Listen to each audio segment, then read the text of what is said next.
Welcome to Hiraeth, the home of modern Welsh politics. The climate and the environment is one of the major features in our news and our politics. And one of the key elements in this area is the circular economy and the way we need to transform every element of our take, make, waste system. How do we manage resources? How do we make and use products? And what do we do with the materials afterwards? Joining us tonight to explore what it will take to transform our throwaway economy are Gary Walpole, Director of the Circular Economy Innovation Community at Swansea University and Cardiff Met. Hello, Gary. Evening. Avion Williams, who's the CEO of the Circular Economy Wales. Hello, Avion. Good evening, Matthew. And Ella Smiley, co-founder of Benthyg Cymru. Hello, Ella. Hello. So, the circular economy, it's one of the buzzwords of late in our politics. Avion, can you give us a quick rundown of what it really means? When you look at the circular economy, we have to look at what it's trying to replace, the linear economy. So if you think of the linear economy as a conveyor belt in the supermarket, with in at one end is going in all of the material from the ground, all of the material that we utilize to stoke feed our economy, and at the other end is falling off the edge. A circular economy, and the best place to look for a good description of this is Kate Raworth's Donut Economics.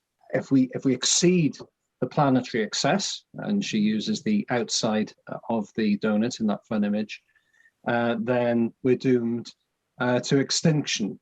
But we have to balance our economy where we have a social floor, where we have minimum standards of healthcare, of community, of an economy that works for all, not just people, but planet as well. So that social floor that we don't want to fall under, she's circularized that as well. And that's the inner core of the donut. So you put the two rings together and you end up with this donut shape, that sweet band of the area that we must stay in. All of the maps and graphs and work has been done on where the planet currently is in terms of the donut. We exceed all over the place, both in falling below the social floor and exceeding the planetary excesses.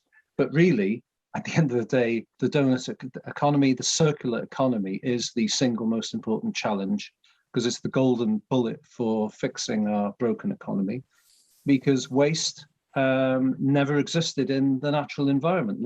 Waste is a human construct, and if it was created, we can damn well uncreate it, and we can come up with new systems to put something else in its place.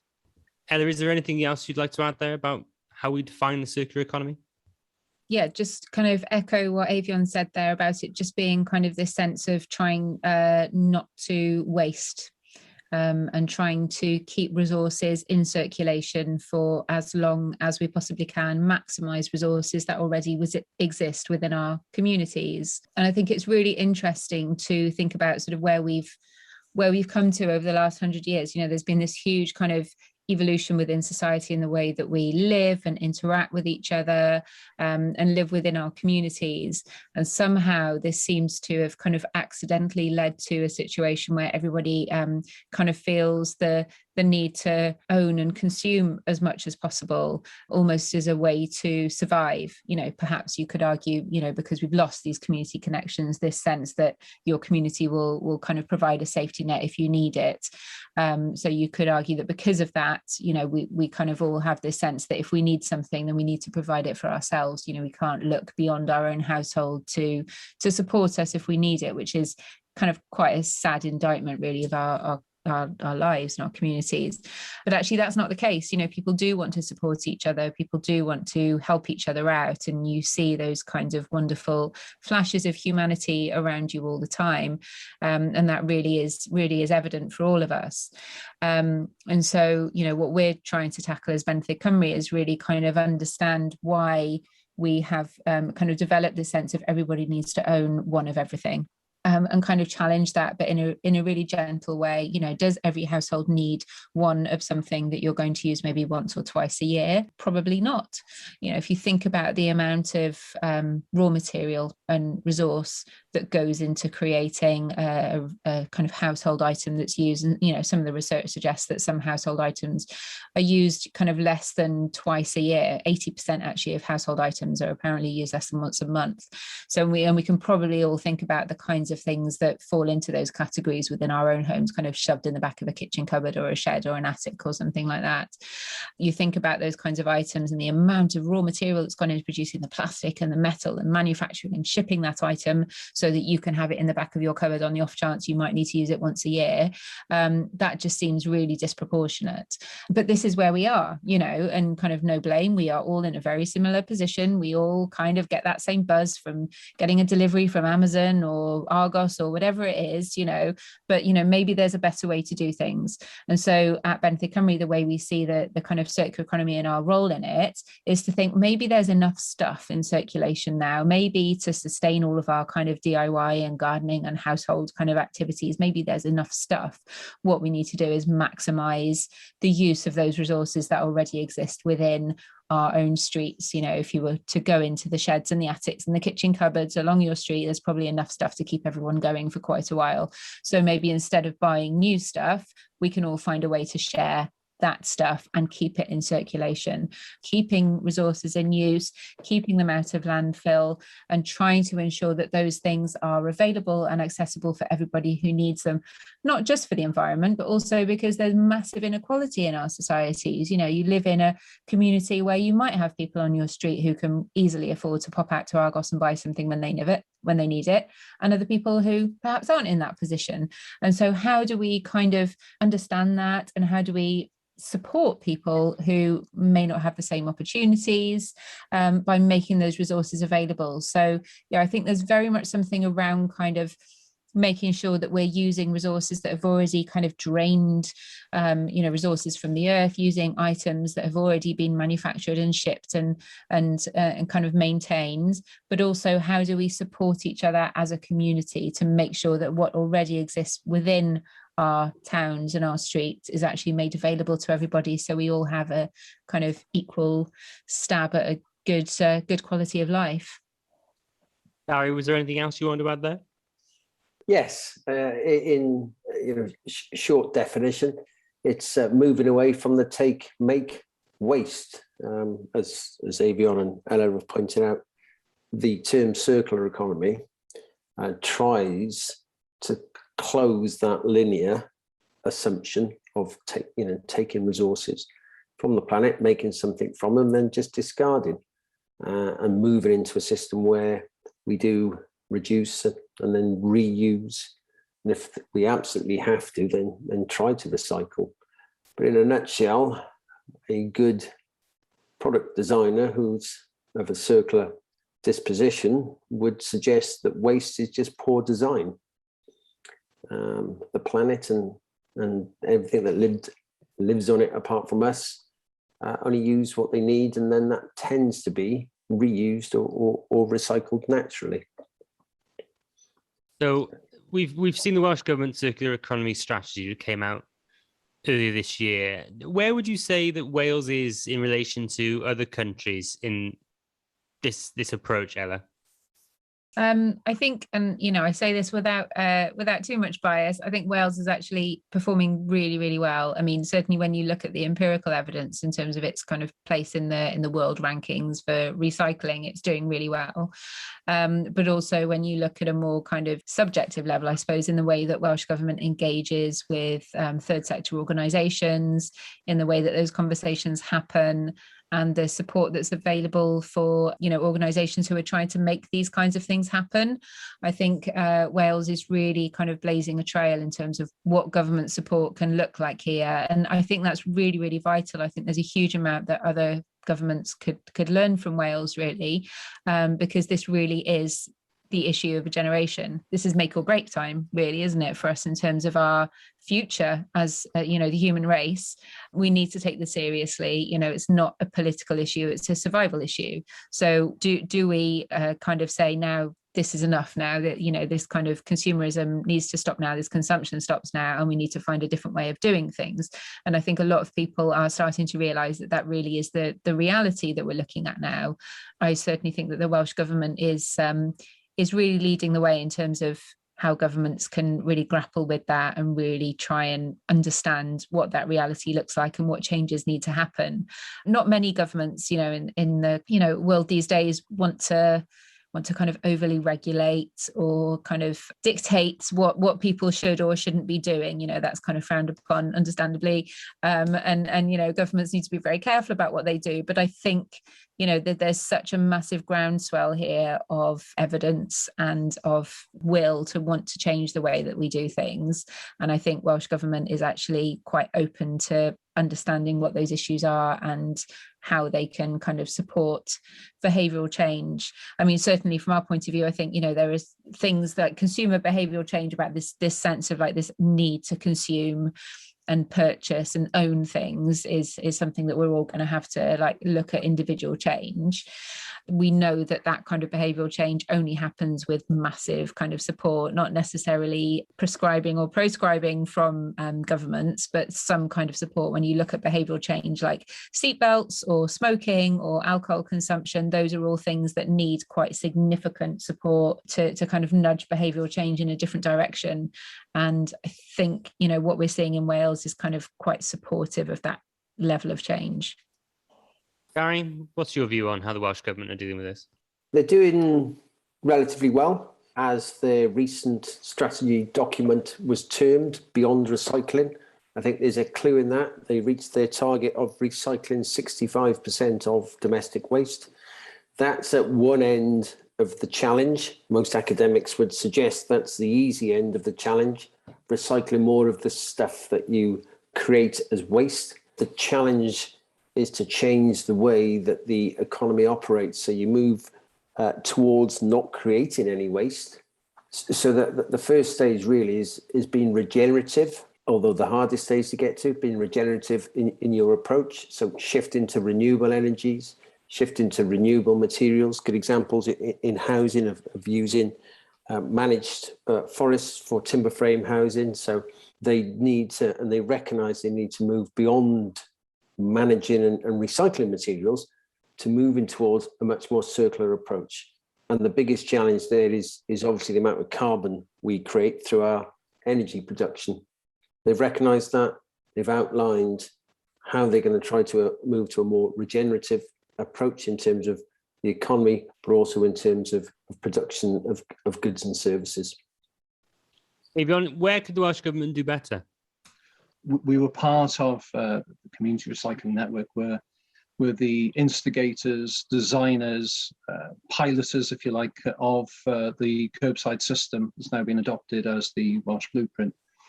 So we'd taken an interest in that over the years and spotted when the figures came out, comparatively with other countries, that we were third in the world, second in Europe and first in the UK. And knocked on the Welsh Government's door and said, you really should be shouting this from the rooftops. Okay, we'll go and we'll go and ask some other people to double check the figures, and yeah, came to the same conclusion.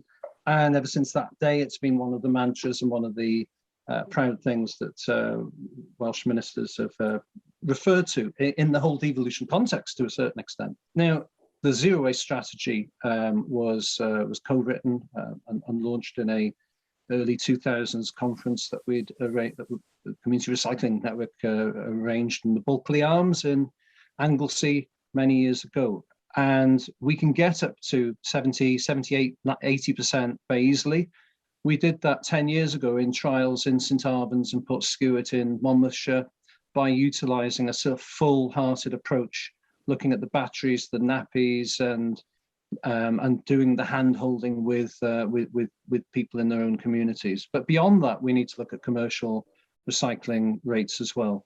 Yes, we should be shouting from the rooftops that we've got to third global recycler in the world. We wouldn't have knocked on the door and pointed that out if we didn't believe that. However, we can't rest on our laurels that is good enough. We've got to say, look, hey, that's 45% that's being landfilled and incinerated, and we've still got the commercial stuff. I think where we can do better is appreciating that a lot of these initiatives over the years have come ground up. There's a case in point with library things, a phenomenal success along with repair cafes and community fridges. Community fridges have taken everybody by surprise this summer, where Wales only had a handful of them, and now there's 20, 30 building up. I've been told of another 7 that are going to be added onto the list today, and another 50 communities in the pipeline wanting community fridges. So yes, I think I agree with all others said about the Welsh Government getting behind things, but it is and always will be a partnership between that kind of that energy, that raw energy that happens at the community level, backed up by a lot of the work that people like Gary do in academia, and giving that opportunity to businesses to look deeper and to delve deep into new structures, and communities who have support systems in Wales that are the envy of other countries. I wouldn't mind putting to you, Gary, what we've talked about is very much on the recycling side of things. And when I was researching, there was some interesting stuff from the World Economic Forum. And one of the quotes that stood out for me was, in a properly built circular economy, one should rather focus on avoiding the recycling stage at all costs. It may sound straightforward, but preventing waste from being created in the first place is the only realistic strategy. Do you think that's right? And if so, is the very high successful recycling stats we hear from Wales, is that actually a problem? It's absolutely correct. Waste is just poor design. There's some good examples in Wales. People like Paint 360 are recycling paint, and you can reuse that paint. Orange Box up in Pontypridd, they've designed and built a chair that can be remanufactured. So you remove as much waste as possible if it's designed in a way where all of the parts can be replaced.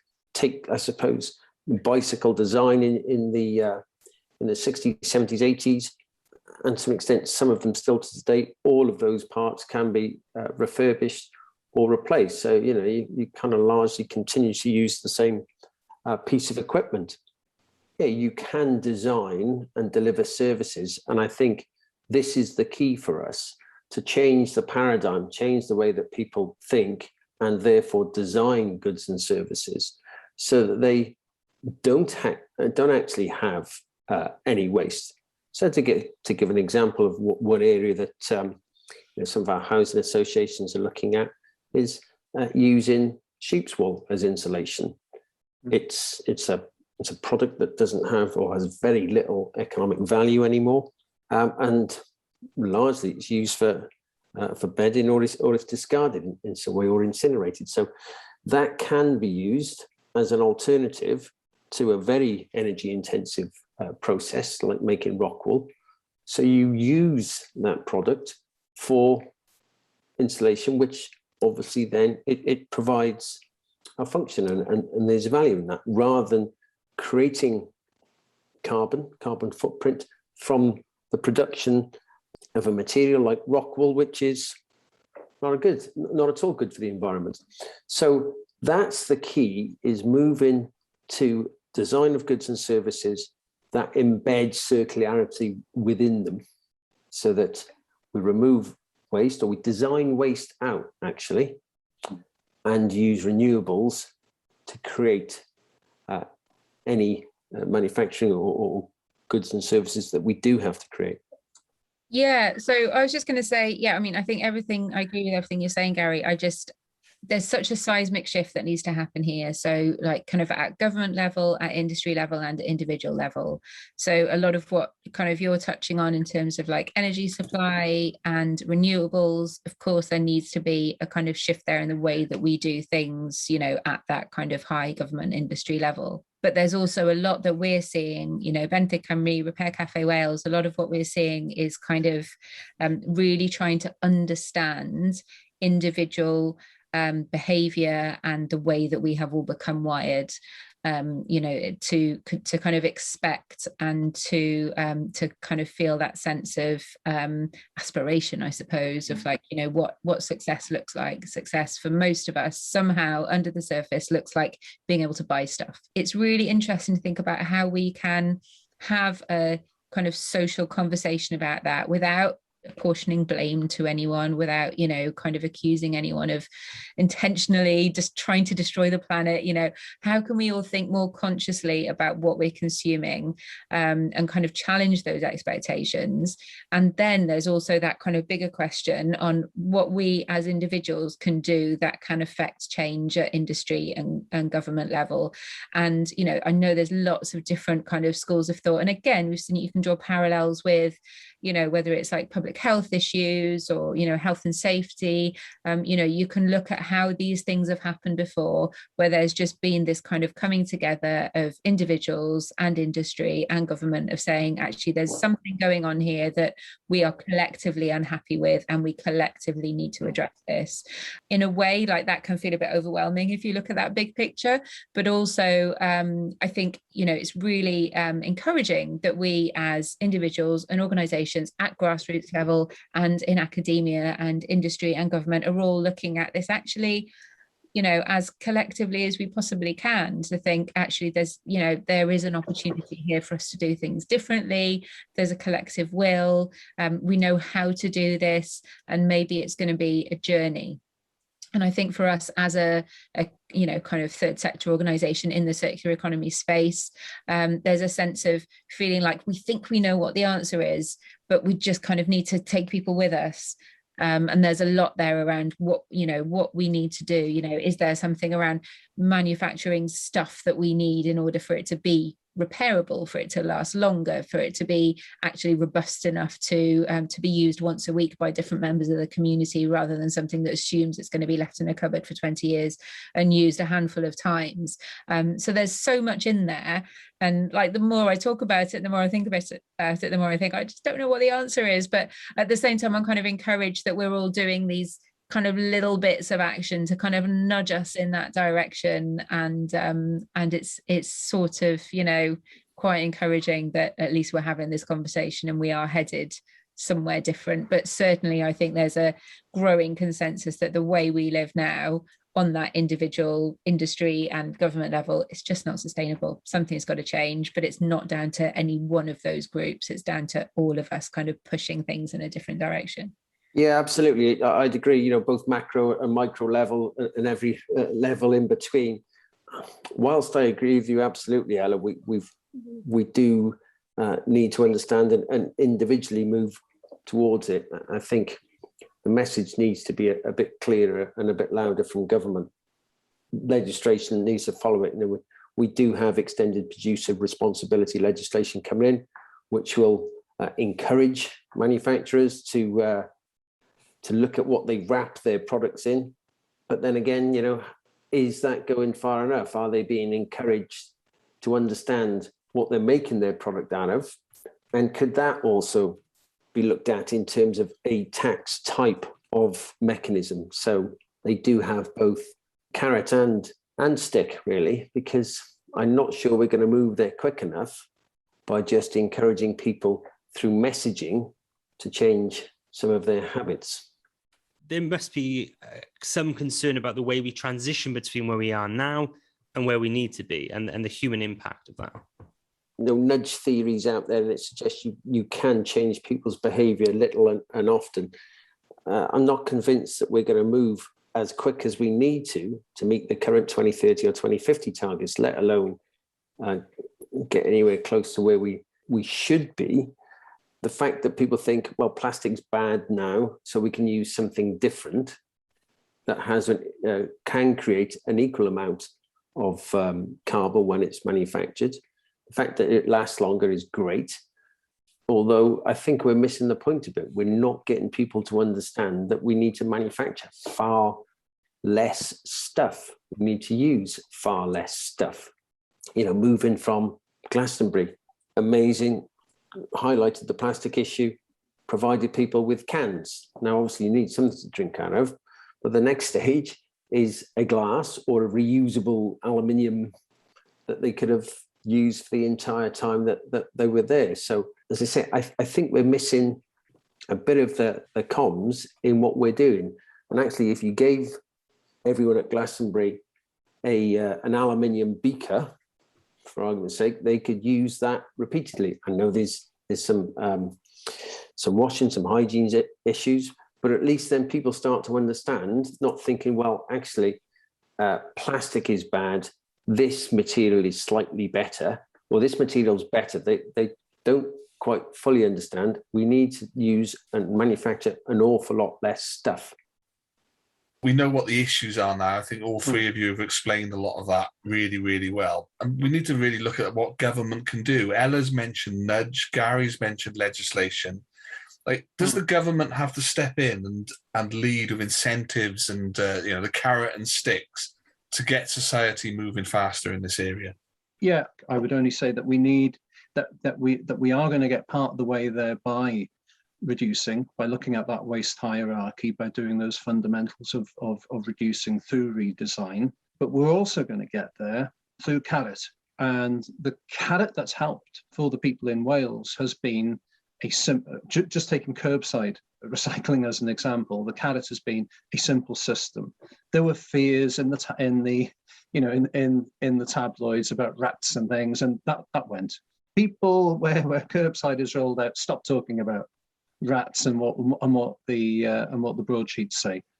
Basically 24 hours into a system, and what that teaches us is that our ability as humans to transcend to a new order, we shouldn't underestimate ourselves. We can do this relatively quickly. Is our society really in a place now where we are all too individualistic, too consumerist, not communitarian enough to knock on our neighbour's door and see if they need anything, for things like the circular economy to work without severe input and regulation from the government? I'd suggest the government does need to start to legislate. I'd argue that left alone, businesses will not introduce change at the speed at which we need. A couple of examples: you take smoking, you take alcohol. That has been increasingly taxed.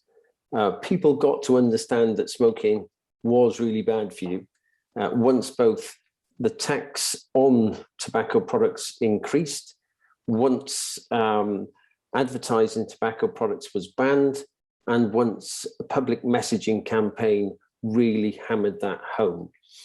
And I would argue that the externality, which is climate damage, in other words, the manufacturing of various products that are carbon intensive and that can and are often thrown away. A good example, a plastic milk bottle that gets burnt, whereas a real glass milk bottle could be reused, and we used to do that. The cost is borne at the moment by the environment.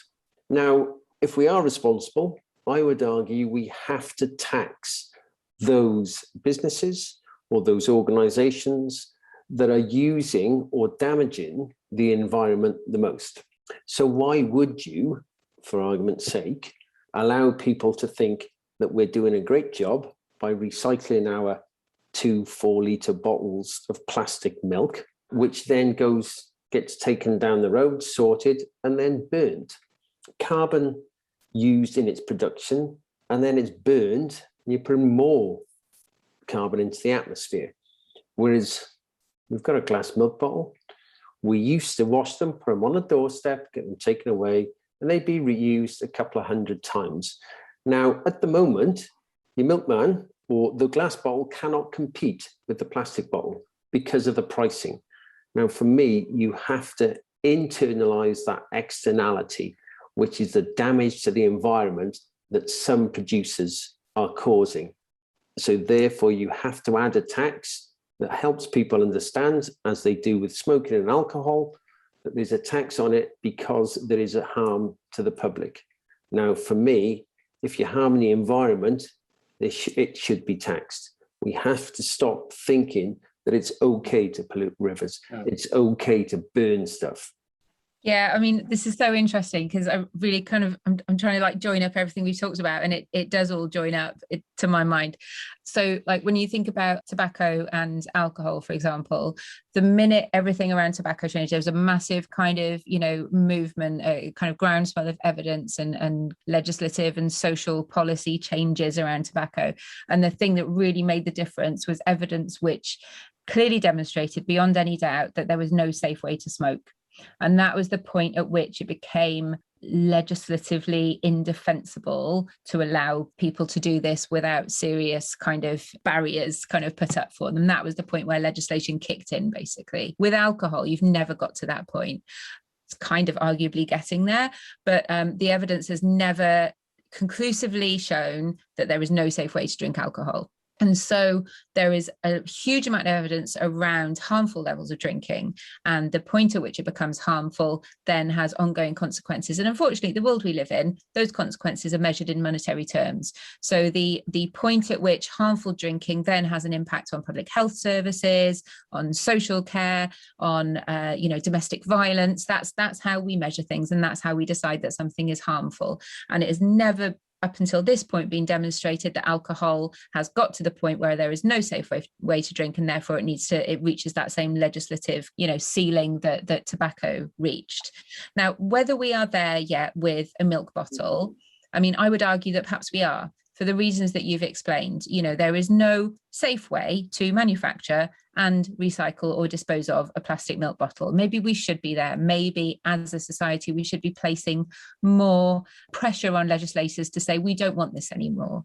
But then going back to the earlier point about kind of inequalities, we can all sit here and say, this is the way we should be doing things. For a lot of people, having a milk delivery with glass milk bottles is just economically unviable. It's so much cheaper to go out and buy a 6-litre plastic bottle from your local supermarket when you need it than it is to get, the glass bottles, which are massively more expensive. And then you come back to looking at the reason why milk is so expensive. We know that supermarkets, milk is a massive loss leader for supermarkets. The reason they do that is to get people in through the doors. And then you come back to the kind of local economy and what are we doing to our farmers and how are we kind of supporting that local economy versus how cheap do we want our milk or our carrots or our bread or whatever. There's so many influences there around what we need to do and the kind of holistic view we need to take here. The final point I wanted to make about this is what we're saying about that kind of carrot and stick. Realistically, we know from the previous examples we've talked about that very often, and obviously in Wales it is slightly different from kind of UK and Westminster, but most of the time the last resort of a government will be to legislate, for all kinds of reasons that is probably a whole other podcast in its own right. Governments really don't want to legislate, and so there needs to be a kind of social pressure. And how do we get to that point when we know that we're conditioned? We all know, probably all of us use Amazon and know that we shouldn't, and kind of make excuses like, oh, well, just this week I can't get this thing, and so I'm just going to do this. If we're doing that, what's everyone else doing? So that kind of whole carrot and stick thing, how do we make that behavior change look attractive? How do we incentivize that behavior change? And how do we make that behavior change accessible, genuinely accessible to everybody? People who are working 2 or 3 jobs and trying to pay the rent and put food on the tables, how do we make that kind of behavioral change genuinely accessible and tangible and reachable for people across the board? It's a huge challenge, but I think, the fact we're having these conversations is really positive, but it's like we need to get there accepting all these challenges. And I think, that's what organizations like mine, Avion's, and everything that Gary's doing, it's about kind of trying to identify, okay, here's one thing I can change. Here's one thing that we can do differently, and let's try and do it. Let's see what happens. Let's see what success we have with this. And that is one step in the right direction. But there is a lot to do. But I also think we need to really temper our expectations in terms of what government is going to do. I think a lot of it is down to activism. And that's where just finally, I know I said finally already, Matthew, just wanted to come back to your point about individualism. What we see at Benthyg Cymru, and I know what Repair Cafe Wales see as well, is that people really want that community back. They really want that sense of community. People miss it. Whatever's been stripped away in the last 30, 40 years, more decades than I care to admit, is something that people want, and people are looking for that in all kinds of different ways. And we've seen that in the last 18 months, haven't we? More than anything. In my own community, the day the first lockdown was announced, there was like a Facebook group and a WhatsApp group of like, what can I do? Who needs shopping? Who's housebound? Who, you know, and this like massive community of people wanting to help each other. And that's what keeps us going day to day at Benefit Cymru, is this sense of like, people genuinely want to help each other. There is that real sense there of like, what can I do? What's the tangible action I can take now that will make life better for the people in my community? And, you know, one of the things people often say to us is like, oh, don't people nick stuff, you know, because we're lending things out to people, which sometimes are high value. And, you know, people say to us, oh, you know, don't people just take it and never come back? And we're like, well, no, they don't. You know, let's operate from a place of trust and, you know, assuming that everyone wants the best for each other. And actually people don't come into this thinking I'm going to nick a pressure washer. They come into it thinking, what a lovely community resource. I can borrow a pressure washer and then I don't have to store it. I can give it back and somebody else can borrow it. Everybody loves that idea. So I think hope is not lost for humanity. I think it's still there, very much on the surface, not even under it. And we all want to do the right thing. And I think with the kind of, you know, supportive nudges that we can all give each other, I think we can get there. There's such an optimistic answer. I feel so bad that I'm now going to put my Scrooge hat on. You know, recently, Julie James said that in order to tackle climate change, we shouldn't expect people to make sacrifices. We've got Christmas just round the corner. We've already talked about the issues that consumerism and consumption are having on our environment. In order to make a real change, do we need to see the end of Christmas as we know it, Gary? In my house, that's already happened. It's a difficult one, isn't it? We do absolutely need to move away from the consumerist society that we currently have. For me, one way, and I know I'm as a reformed economist, I would say this, I think you need to introduce a level of taxation that does acknowledge the impact some goods, some materials have on the environment. The plastic milk bottle is so cheap because we're not accounting for the impact that it has on the environment. And that's why we are where we are. We've been just polluting the environment for the best part of 100 years. And can I jump in? I don't like to bring my own kind of stories into the pod, but I need one of you to mention the single-use carrier bag charge, simply because it's when I delivered, and you know, it's a great example on the environmental cost. I've got to get it in there before the pod ends. I think I'd suggest you're illustrating my point. When you tell people there's an economic value to something, they then realise, or they start to understand, or help themselves and others understand why that's been done. And it was to point out it is an entire waste. So once you put an economic value on it, it does nudge people to look at what the drivers are of that particular legislation. We do need taxation. You don't have to add an awful lot. But if you are going to recognise the impact that plastic is having on the environment, you need to tax it. Avion? So I don't think we're going to lose our sense of Christmas by moving to a circular economy, because I see the circular economy as one where community is rejuvenated. So Christmas will be strengthened with a circular economy.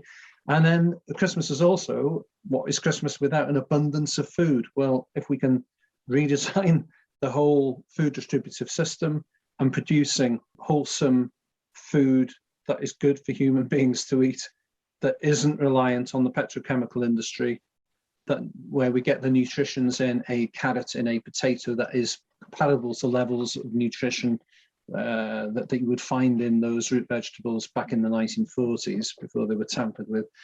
If we can do all of that at a local level, we will have not just an abundance of food more locally, but an appreciation of food and less of it being wasted. Yeah, a circular economy will be really good for the Christmas lunch. And then as well, all the wrapping. It is depressing, as Gary's pointing out there. It's going to be under the sofa. It is going to be incinerated. It's going to be somebody's probably going to greenwash the whole thing and tell you, oh, well, we're making some fuel from it now. We're green. And what? So you're going to delay the process of burning the plastic by turning it into some kind of oil and then shoving it in your car. and burning some finite material. All right, well, I think we're starting to see through these messages that some of these huge corporates are using to cling on. Christmas time, instead of seeing all, being up to our neck in plastics, if we can change structures more locally, we got somewhere to take them, and we replicate in Wales. We're intending to set up 3 precious plastic units across Wales. There's about 400 of them across the world, and what it is, it's a micro reprocessing unit in the hands of community. So rather than big industrial machines that you pour your plastic bottles into the hopper to get mashed up, this school children could take them there. A pensioners group, your kind of mensheds group, could go along to the precious plastic unit, and it would be, you'd find in there single-phased machinery, not your three-phase industrial stuff. Everything would be safe. The grinders that would grind up your plastic would be more than an arm's length down the tube, so there wouldn't be any accidents. And it is sort of community proofed in that sense. And there's as I say, there's loads of them around the world. They work really well. If Christmas has one thing at its heart, and that's hope.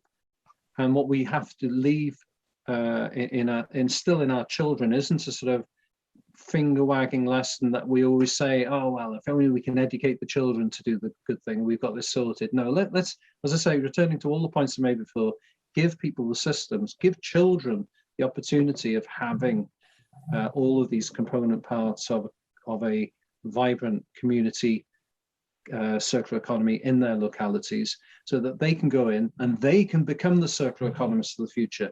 They can go into the precious plastic unit and design things to create, because you're not going to get rid of plastics. Plastics are here to stay. The problem with plastics is they're in the wrong place. Yeah, I think that's all part of the picture. But Ella, on that Christmas point, do you think, rather than the plastic side, do you think it's the approach towards consumption, consumerism that we may have to start to consider in the traditional Western Christmas?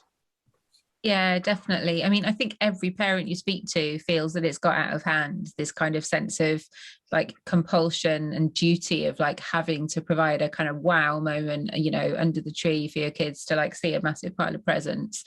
And it is something that we've all got to kind of grapple with and confront, really, and think about what that means for us and what the reality of that is for the environment. I was actually talking about this to some colleagues earlier on today, and I was saying, look, I'm as bad as anyone else. The top of my wardrobe at this time of year is brown boxes with Amazon tape on, and I don't want to be the parent that gives my kids a hand whittled spoon for Christmas, even though that would probably kind of align best with my kind of personal values. And that's, if I'm facing that challenge doing what I do, what's everyone else doing about it? And I do think there's something there around, children do get it. They get it perhaps more than we do. They understand that it's a kind of now or never decision that we have to make. But they also, want to keep up with each other. So, I'm not pretending to have all the answers here, but I think there are little things that we can do. I think when you have those conversations with your children, when you switch from like glittery, shiny wrapping paper to brown wrapping paper or reused paper or bags or whatever, I think kids kind of get that. Sometimes maybe it's our expectations that we're placing on them. They don't really mind what the wrapping paper looks like. There are small things that you can do, gifts that you've bought kind of secondhand. I'm giving my niece for Christmas this year a Fisher Price garage that is exactly the same as the one me and my sister used to play with when we were children. And, there's like huge sentimental value in that. I think that is going to get right to my sister's heart way more than a brand new toy would do, because it's got that sentimental value. I think there are so many ways we can kind of be creative in the way that we do things that children really get, and just like nudging that little bit of change of like, kind of emphasizing that, if you obviously you want to give your children what they need, and emphasizing to them that you give them what they need, but you're not going to kind of overdo it, and kind of phrasing that in a way they understand, in the same way that I refuse to drive my children to school if it's raining, because I'm like, oh, I've bought you a coat. It's not, it's not good for us to drive that distance to school, so we're just going to put our wellies and coats on and it's going to be fine. You can have the same conversations about Christmas, can't you? Like, everything's going to be fine, you'll get exactly what you need, you'll have a lovely day. It's just not going to be a load of plastic tat or a whittled spoon. Can't beat a whittled spoon. You know, it is appreciated, all three of you coming on, and I know that you're all working on some fantastic things in this area. I do things with Repair Cafe Wales, and you've all been very kind to mention that. Would you just like to close the programme with just telling us a little bit, if we could be quite brief, just on what your kind of areas are and what you're delivering at the moment? Because I think Wales is doing a lot, and we are leading in certain areas, and I think we do need to shout about that. A lot of the comms you mentioned, Gary. Ella, because I know what you're doing more than most, can you just run us through the Benthyg Repair Cafe Wales and even the Newport Hub story? I'll try and be as brief as I can. Wave at me if I'm going over time. So I am a co-founder of Benthyg Cymru. Benthyg is a Welsh word meaning borrow or lend. And if there's one thing you can take away from this discussion, it's the knowledge of a new Welsh word. Congratulations, you just learned a new word. And we are setting up a network of libraries of things around Wales. So libraries of things are places where you can donate stuff you own but don't need, borrow stuff you need but don't own, and get together to share knowledge and skills with your communities. So we're setting up a network of these libraries of things around Wales. We've worked on 11 new venues over the last 12 months. And our vision is creating a Wales where people can borrow what they need as easily as you would pop out for a loaf of bread, and kind of normalizing that behavior as well. And we do a lot of work with Repair Cafe Wales. Obviously, there's a huge amount of crossover in our ethos in terms of keeping resources in use for as long as possible, keeping stuff out of landfill. And so we're doing lots of really exciting, innovative projects with Repair Cafe Wales, including a mobile project in Cardiff where we're doing kind of pop-up repair and reuse events and delivering library of things items to people's doors. And in Newport, we've got this permanent high street space, which is Wales's first permanent repair and reuse space. We've got a permanent repair cafe in the centre of Newport city centre, which also features a library of things. And so that's kind of one of the many steps we're taking to try and make it easier for people to borrow and repair than it is to buy new items and throw old stuff away. Avion, can you tell us a little bit about your work? Well, in a nutshell, we can create a nirvana in Wales, but if the country next door is going up in flame, that's no good to anybody. So we're locally rooted, but internationally connected. Our journey started about 20 years ago when we would hold a prestigious annual conference as close to the Senedd as possible and push for this thing called zero waste, and what was termed by some a ridiculous notion of zero waste, but the rest is history in that Wales is now set firmly on that course. So we feel duty bound now, perhaps a bit off radar, but doing a bit of work in the background to follow through. We pushed for zero waste, so we feel that we're duty bound to throw that net out across the world and see what works and see what would work for Wales. Gary? So I run the Circular Economy Innovation Communities project, which is being delivered by Cardiff Met University and Swansea University. And we're creating regional collaborative innovation networks across public and third sector organisations. Ella's part of our first one that we started in the Cardiff capital region. And we're bringing public and third sector organisations together for them to redesign existing processes, to remove the carbon footprint from processes. So in other words, they're looking at problems and they're redesigning or creating a solution to an existing problem that has a circular economy impact. And not only do those people that participate develop knowledge and skills around innovation and circular economy, but they do solve an existing challenge or problem, which reduces carbon impact. I would highly recommend it. I've learned so much from the cake program that I'm the cohort that I'm in with Gary. So I would definitely recommend it to anyone. Thanks, Ella. So I wanted to say thank you all so much for coming on the pod to talk to us this evening. If people haven't heard enough already from you about cancelling Christmas, where can they find you on Twitter to talk to you a bit more? Gary? Welsh Cake, I think, is our Twitter handle. That's the guys that set that up. I've got a better sense of humour than me. So it's CEIC as in cake, but actually our Twitter handle is Welsh Cake. Wonderful. Avion? Circular Communities. Circular Cymru on Twitter. We're Circular Communities on all the other social platforms now. Thank you, Avion. And Ella? At Benthyg, that's spelled Benthyg. Wonderful.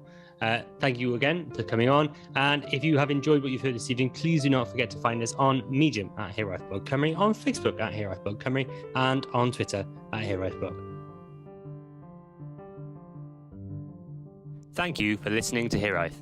If you like what you heard, please don't forget to subscribe, rate, and review.